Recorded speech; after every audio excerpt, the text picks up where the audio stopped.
అవ్వాతాతలపై చంద్రబాబు కసి తీర్చుకున్నారు. వికలాంగులపై చంద్రబాబు కసి తీర్చుకున్నారు. వితంతువులపై చంద్రబాబు కసి తీర్చుకున్నారు. 1వ తారీఖున ఉదయమే సూర్యుడు కూడా ఇంకా ఉదయించక ముందే తలుపులు తట్టి అవ్వాతాతల చేతిలో 3000 రూపాయల పెన్షన్ పెడతారా? వికలాంగులకు పెన్షన్ అందిస్తారా?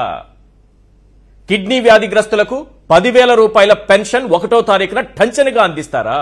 వారంతా హాయిగా హ్యాపీగా ఆనందంగా జీవిస్తే నేను చూస్తూ ఉండాలా? ఇదే చంద్రబాబు చేసింది. ఇదే చంద్రబాబు చేసింది.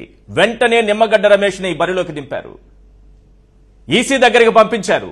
ఫిర్యాదుల మీద ఫిర్యాదులు అందించారు. ఆఖరికి ఏం చేశారో తెలుసా? వీరందరూ కలిసి చంద్రబాబు, నిమ్మగడ్డ రమేష్, పవన్ కళ్యాణ్ అందరి పేర్లు నోట్ చేసి పెట్టుకోండి. అవ్వాతాతలందరికీ చెబుతున్నాను, వితంతువులందరికీ చెబుతున్నాను, వికలాంగులందరికీ చెబుతున్నాను. చంద్రబాబు నాయుడు, పవన్ కళ్యాణ్, నిమ్మగడ్డ రమేష్, రామోజీరావు ఈ నలుగురు కలిసి ఏం చేశారో తెలుసా? అవ్వాతాతలకు పెన్షన్ అందకుండా కుట్ర చేశారు. వికలాంగులకు పెన్షన్ అందకుండా కుట్ర చేశారు.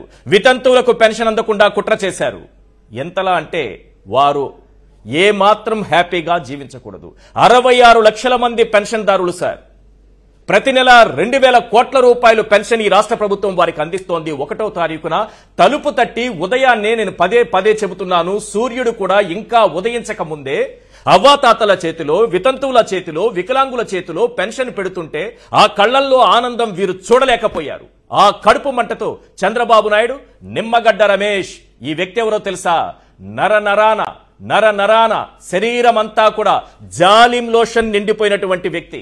ఇతను ఏదో సంస్థలు పెట్టి ప్రజాసేవ చేస్తున్నట్టుగా పోజులు కొట్టి ఒక బిల్డప్ ఇచ్చి ఈరోజు ఈసీకి కంప్లైంట్ల మీద కంప్లైంట్లు, ఫిర్యాదుల మీద ఫిర్యాదులు అందచేసి వాలంటీర్లు అనేవాళ్లు ఈ పెన్షన్లు అందించకూడదు అని కరెక్ట్ గా మనం ఎప్పుడైతే పెన్షన్ తీసుకోబోతున్నారో అవ్వాతాతలు, వికలాంగులు, వితంతులు, అలాగే ఈ కిడ్నీ వ్యాధిగ్రస్తులు వీళ్ళకి పెన్షన్ అందకుండా చేసేశారు.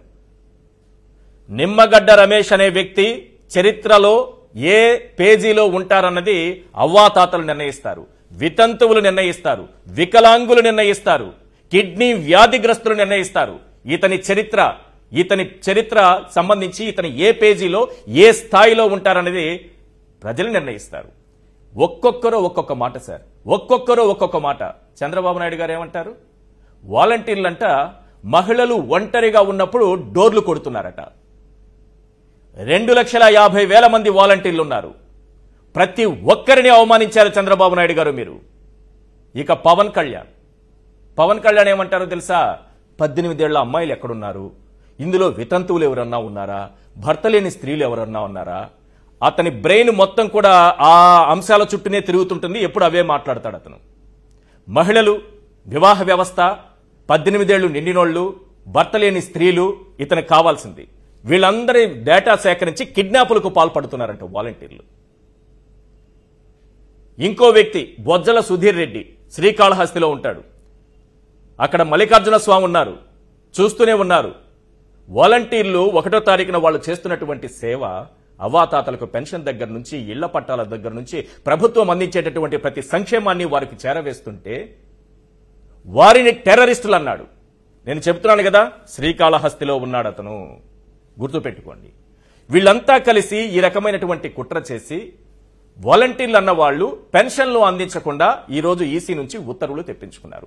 చంద్రబాబు కుట్ర ఏ స్థాయిలో ఉంటుందో అర్థం చేసుకోవాలి ఇప్పుడు రాష్ట్ర ప్రజలందరూ.